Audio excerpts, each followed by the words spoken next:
আসসালামু আলাইকুম ওয়া রাহমাতুল্লাহি ওয়া বারাকাতুহু নাহমাদুহু ওয়া নুসাল্লি আলা রাসূলিহিল কারীম আম্মা বা'দ। সম্মানিত দিনী ভাই ও বোনেরা, আপনারা সকলেই কেমন আছেন? আশা করি আল্লাহ সুবহানাহু ওয়া তাআলার রহমতে সকলেই ভালো আছেন। আমিও আল্লাহ সুবহানাহু ওয়া তাআলার রহমতে খুবই ভালো আছি, আলহামদুলিল্লাহ। সম্মানিত দিনী ভাই ও বোনেরা, আজকে আপনাদের মাঝে একটি বিষয় নিয়ে আসলাম, চমৎকার একটি বিষয়। বিষয়টি হইতেছে সূরা কাউসার দিয়ে বশীকরণ করার পদ্ধতি। সূরা কাউসার কোরআনে কারীমের মধ্যে সবচেয়ে ছোট্ট একটা সূরা। সূরা কাউসার হইতেছে আউযু বিল্লাহি মিনাশ শাইতানির রাজীম বিসমিল্লাহির রহমানির রহিম ইন্না আ'তাইনাকাল কাউসার ফাসাল্লি লিরাব্বিকা ওয়ানহার ইন্না শানিআকা হুয়াল আবতার। ছোট্ট একটা সূরা, কোরআনে কারীমের সবচেয়ে ছোট্ট একটা সূরা। এই সূরাটি আমরা বশীকরণ করব কিভাবে, অর্থাৎ অন্য ব্যক্তির উপরে আমরা এই আমল দ্বারা কিভাবে তার অন্তরে আমার জন্য মহাব্বত, ভালোবাসা তৈরি করব। চলুন আমরা জেনে নিই। প্রথমে একটি কথা মনে রাখবেন, অনেকেই বলেন হুজুর কোরআনই অনেক আমল করি কিন্তু আমল করেও ফলাফল পাই না। আমি আপনাদেরকে বলবো কোরআনই আমল কখনোই বিফলে যায় না। তাহলে কাজ হয় না কেন? কাজ না হওয়ার কারণ হইতেছে আমি আপনি ঠিকভাবে কোরআনই আমল করতে পারি না।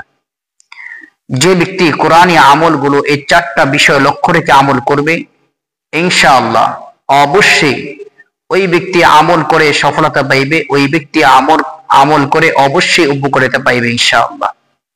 চারটা বিষয় কি কি? 1 নম্বরে কোরআনে আমল করতে হবে সৎ উদ্দেশ্যে। 2 নম্বর কোরআনে আমল করতে হবে পরিপূর্ণ বিশ্বাস নিয়ে। 3 নম্বর গুনাহ ছেড়ে দিতে হবে। 4 নম্বর বেশি বেশি আল্লাহ পাকের নিকট দোয়া করতে হবে। এই চারটা বিষয় লক্ষ্য রেখে যখনই আপনি কোরআনে আমল করবেন 100% আপনি আমল করে উপকারিতা পাইবেন। এবার আসুন আজকের মূল বিষয়। আমরা সূরা কাউসার দিয়ে বশীকরণ করব কিভাবে? সূরা কাউসার দিয়ে আমরা বশীকরণ করব 2 ভাবে। প্রথম পদ্ধতি হইতেছে এশারের নামাজের পরে ঘুমানোর আগে ওযু শহীদ কিবলামুখী হয়ে বসে কয়েকবার ইস্তেগফার পাঠ করবেন, কয়েকবার দুরূদ ইব্রাহিম পাঠ করবেন। এরপর সূরা কাউসার 1000 বার পাঠ করে আবারও কয়েকবার ইস্তেগফার ও দুরূদ শরীফ পাঠ করে আল্লাহ পাকের নিকট দোয়া করবেন। এইভাবে আমলটি একাধারে 11 দিন করবেন। এটা হলো একটা পদ্ধতি।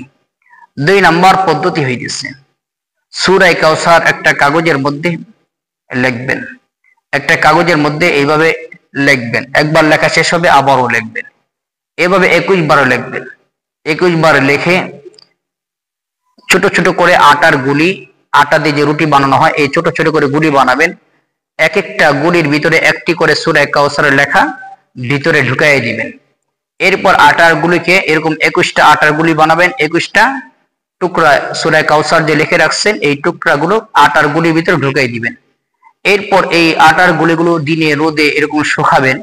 বিকাল বেলা সন্ধ্যার আগে আপনি যে কোনো নদীর পাড়ে বসে অথবা পুকুর পাড়ে বসে একবার করে সূরা কাউসার তেলাওয়াত করবেন। একটা আটার গুলি পুকুরে বা নদীতে নিক্ষেপ করবেন। এইভাবে 21 বার সূরা কাউসার পড়বেন, 21টা আটার গুলি নিক্ষেপ করবেন। এইভাবে একই পদ্ধতিতে এই তাদবীরটি করতে হবে 11 দিন।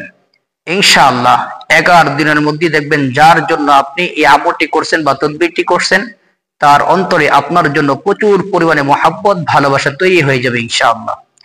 এরকম আরো গুরুত্বপূর্ণ আমল যদি পেতে চান অবশ্যই আমার চ্যানেলটি সাবস্ক্রাইব করে রাখবেন। যে কোনো সমস্যার জন্য কোরআনী আমল যদি পেতে চান অবশ্যই নিয়মিত আমার চ্যানেলটিকে ফলো দিয়ে রাখবেন। অথবা কোনো বিষয় যদি আমলের প্রয়োজন হয় আমার ইমোতে বা হোয়াটসঅ্যাপে মেসেজ দিয়ে রাখবেন। যদি আমার জানা থাকে অবশ্যই আমি আপনাদেরকে আমল দিয়ে দেওয়ার চেষ্টা করব ইনশাআল্লাহ। আল্লাহ সুবহানাহু ওয়া তাআলা আমাদেরকে যে কোনো সমস্যার জন্য কোরআনী আমল করার তৌফিক দান করুন, আমিন। আসসালামু আলাইকুম ওয়া রাহমাতুল্লাহি ওয়া বারাকাতুহু।